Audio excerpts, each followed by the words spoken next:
नमस्कार प्यारे मित्रों, आप सभी का स्वागत है हमारे प्यारे से चैनल एनसीईआरटी स्टडी के धमाके पर। हम कक्षा 10 के मॉडल पेपर के बारे में चर्चा करेंगे। 2025 के अंदर जो मॉडल पेपर आने लायक है, कुछ इस प्रकार से आपका अंक बार रहेगा। पहले इनकी ब्लूप्रिंट के बारे में चर्चा कर लेते हैं। इसकी ब्लूप्रिंट रहेगी कैसे, ब्लूप्रिंट के बारे में चर्चा कर लेते हैं। कक्षा 10 विषय विज्ञान, जो आपकी समय अवधि रहेगी 3 घंटा 15 मिनट की रहेगी। आपका पूर्णांक जो होता है 80 नंबर का होता है। इसमें वस्तुनिष्ठ जो प्रश्न आते हैं, विकल्पनात्मक जो प्रश्न आते हैं, उनकी संख्या रहती है 18। इनका अंक भर रहेगा 1, यानी प्रत्येक क्वेश्चन जो रहेगा 18, यानी बहुविकल्पी प्रश्न टोटल रहेंगे आपका 18 नंबर के।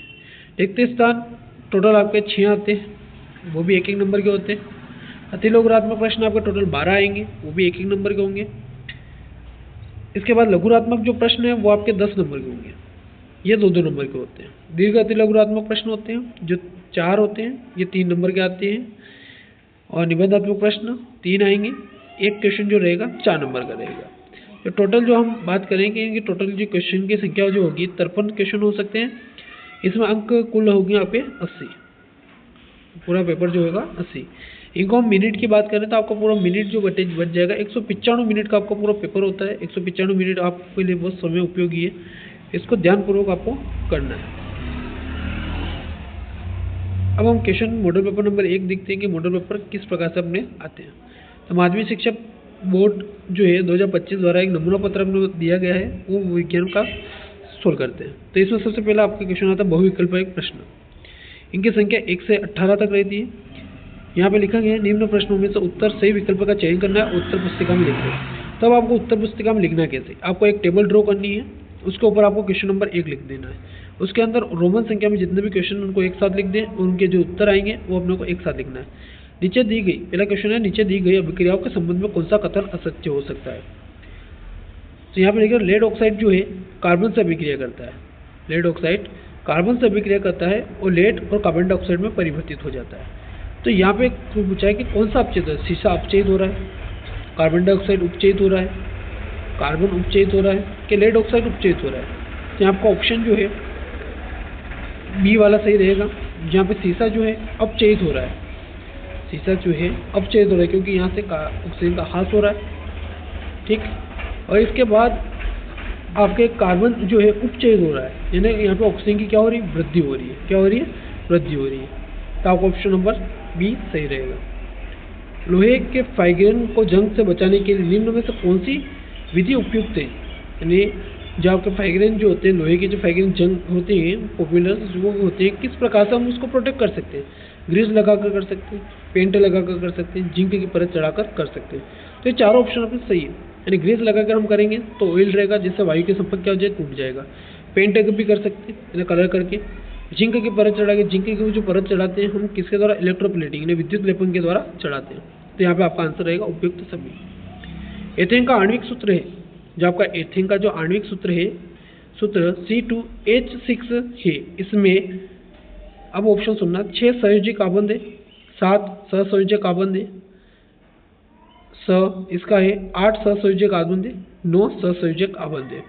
तो इसका उत्तर आपका रहेगा 8 सहसंयोजक आबंध है।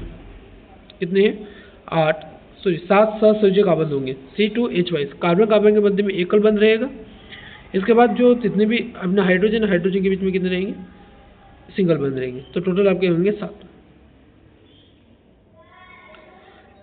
अगला क्वेश्चन है Fe2O3 प्लस Al, यानी आयरन ऑक्साइड की अभिक्रिया कराई एल्यूमिनियम के साथ, तो आपका एल्यूमिनियम ऑक्साइड बनता है और आयरन बाहर निकल जाता है। तो उपयुक्त दी गई अभिक्रिया में किस प्रकार से है, यानी अधिक क्रियाशील तत्व कम क्रियाशील तत्व क्या कर देता, विस्थापन कर देता है। क्या कर देता, विस्थापन कर देता है। तो इसे हम क्या कहेंगे, विस्थापन अभिक्रिया कहते हैं। क्या कहते हैं, विस्थापन अभिक्रिया। तो यहाँ पे जो आपकी अभिक्रिया है विस्थापन अभिक्रिया। कोई विलयन अंडे के पिसे हुए कवच से अभिक्रिया करके एक गैस उत्पन्न करता है जो चूने के पानी को क्या कर देती है, धुजिया कर देती है। इस विलयन का नाम बताइए। यानी आपको कौन से विलयन के अंदर डालना है कि अंडे का जो कवच होता है किसका बना होता है, कैल्शियम कार्बोनेट का बना होता है। किसका बना होता है, कैल्शियम कार्बोनेट का। कैल्शियम कार्बोनेट जो होता है बहुत कठोर होता है, इसको गलाने के लिए हम प्रबल अम्ल का उपयोग करते हैं। तो यहाँ पे प्रबल अम्ल जो है HCl है, यहाँ पे NaCl लवण है, LiCl लवण है, KCl भी लवण है। अब अम्ल जो है अपने पास HCl है जिसके अंदर हम मिलाएंगे, जिससे इसका कवच जो हो जाएगा टूट जाएगा और यहाँ से गैस बाहर निकल जाती है। तो यहाँ पे HCl इसका आंसर सही रहेगा। खाना बनाते समय यदि बर्तन की तली बाहर से काली हो रही है तो इसका मतलब है कि भोजन पूरी तरह से नहीं पका, ईंधन पूरी तरह से नहीं जला, ईंधन आर्द्र है, ईंधन की पूरी तरह से जल रहा है। तो इसका उत्तर आपका होगा ईंधन पूरी तरह से नहीं जल रहा है। पादप में जाइलम उत्तरदायी है। जाइलम जो होता है वो क्या करता है? जल का वहन करता है, भोजन का वहन करता है, एमिनो अम्ल का वहन करता है, ऑक्सीजन का वहन करता है। तो इसका सही उत्तर आपके रहेगा जल का वहन करता है। जबकि फ्लोएम जो होता है पच्चों द्वारा बनाए गए जो भोजन होता है उसको पहुंचाने का काम करता है। निम्नलिखित में से कौन सा पादप हार्मोन है? Insulin, estrogen, cytokinin, thyroxine. आपके जो इंसुलिन जो होता है आपके मधुमेह रोग के लिए होता है, एस्ट्रोजन आपके किशोरावस्था के दौरान होता है, थायरॉक्सिन हार्मोन आपके गले के अंदर स्रावित होता है, साइटोकाइनिन जो होता है पाथवों में होता है। तो इसका आपका आंसर हो जाएगा द, साइटोकाइनिन आपका सही रहेगा। 9वां क्वेश्चन है, सीधी रेखा में चलने के लिए मस्तिष्क का कौन सा भाग उत्तरदायी है? यानी आपको पूरे मस्तिष्क को कंट्रोल करने के लिए, यानी आपको देखने की क्षमता जो होती है वो कौन कंट्रोलेशन करता है? तो अनुमस्तिष्क जो होता है वो आपको क्या करता है? सीधी रेखा में चलाने का काम करेगा। अमीबा में जनन की विधि है। अमीबा में जनन की विधि जो है द्विखंडन होती है। आनुवंशिकता के जनक किसे कहते हैं? ग्रेगर जॉन मेंडल को कहते हैं। निम्न में से जैविक घटक है, यानी जो जैविक घटक उसका नाम, यानी अजैविक घटक जो है कौन से होते हैं? मृदा, जल, वायु, सूर्य का प्रकाश इत्यादि जो होते हैं अजैविक घटक होते हैं, जबकि पादप जो है वो क्या है? जैविक घटक है। जल का निष्पक्ष अपवर्तनांक होता है 1.33। कितना होता है? 1.33 होता है। वास्तविक सूर्य तथा आभासी सूर्य के मध्य में अंतर कितना होता है? लगभग 5 मिनट का अंतर होता है। कितना होता है? 5 मिनट का अंतर पाया जाता है। कोई विद्युत बल्ब 220 वोल्ट की जनरेटर से जुड़ा हुआ है। यदि बल्ब से 0.5 एम्पीयर की विद्युत धारा प्रवाहित की हो तो बल्ब की शक्ति क्या होगी?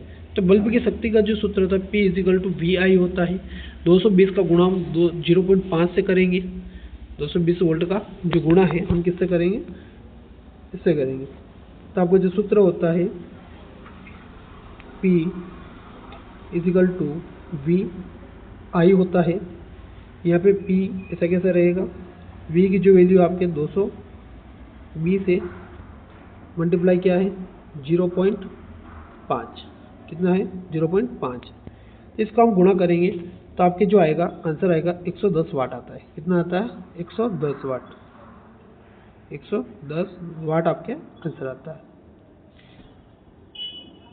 किसी चालक के प्रतिरोध का मान निर्भर करता है ये चालक की लंबाई पर, चालक के अनुप्रस्थ काट क्षेत्रफल पर, चालक के पदार्थ की प्रकृति पर, कि उपरोक्त सभी पर। तो चालक का जो प्रतिरोध है, यानी किसी चालक तार है उसका प्रतिरोध जो होता है 3 कंडीशन पर निर्भर करता है। एक तो लंबाई होगी कि चालक का प्रकृति कैसे होगी, उस पर अनुप्रस्थ काट का क्षेत्रफल ज़्यादा होगा उसके ऊपर करेगा। तो यहाँ पर उपरोक्त सभी इसका आंसर सही है। लघुपतन के समय विद्युत परिपथ में धारा का मान होता है, यानी लघुपतन जो होता है शॉर्ट सर्किट जब होते हैं तब लघुपतन का विद्युत परिपथ में मान क्या होगा? अधिकतम होगा, अपरिवर्तित होता है, परिवर्तित नहीं होता है, बहुत कम हो जाता है। तो आपका शॉर्ट सर्किट होता है कब है? शॉर्ट सर्किट तब होता है कि जब इलेक्ट्रिसिटी का मान क्या हो जाए? ज़्यादा हो जाए, यानी बहुत अधिक बढ़ जाए। तो इसका आपका आंसर है द। चुंबक के सहजाती ध्रुवों पर परस्पर होता है। सहजाती ध्रुव, यानी सहजाती ध्रुव का अर्थ है कि समान ध्रुव, यानी एन और वापिस क्या हो जाए? एन, इधर एस और वापिस क्या है? एस। ये समान ध्रुव है। तो समान ध्रुव होंगे तो क्या करेगा? प्रतिकर्षण। क्या करता है? प्रतिकर्षण करता है। और असमान ध्रुव होंगे यानी बीज जातीय ध्रुव होंगे, जैसे एन, एस और नेक्स्ट क्या हो जाए? एस और एन हो जाए तो आपके क्या करेंगे? आकर्षण करते हैं। तो यहाँ पे अपना क्वेश्चन था कि सजातीय ध्रुव क्या करते हैं? सजातीय ध्रुवों में हमेशा क्या होगा? प्रतिकर्षण होगा। अगला क्वेश्चन, रिक्त स्थान की पूर्ति करें। साग सब्जियां का विघटित होकर कंपोस्ट का बनना अभिक्रिया है। ये साग सब्जी वगैरह जो है वो कंपोस्ट करेगी तो कौन सी है? ऊष्माक्षेपीय अभिक्रिया। कौन सी है? ऊष्माक्षेपीय अभिक्रिया। नेक्स्ट क्वेश्चन आपको दे रखा है कि रासायनिक अभिक्रिया को लिखिए। तो अपनी रासायनिक अभिक्रिया उसको संतुलित करके लिखना है। तो यहाँ पे अपना बनेगा Al2 O3 plus Mn, 2Mn यहाँ से बाहर निकल जाएगा।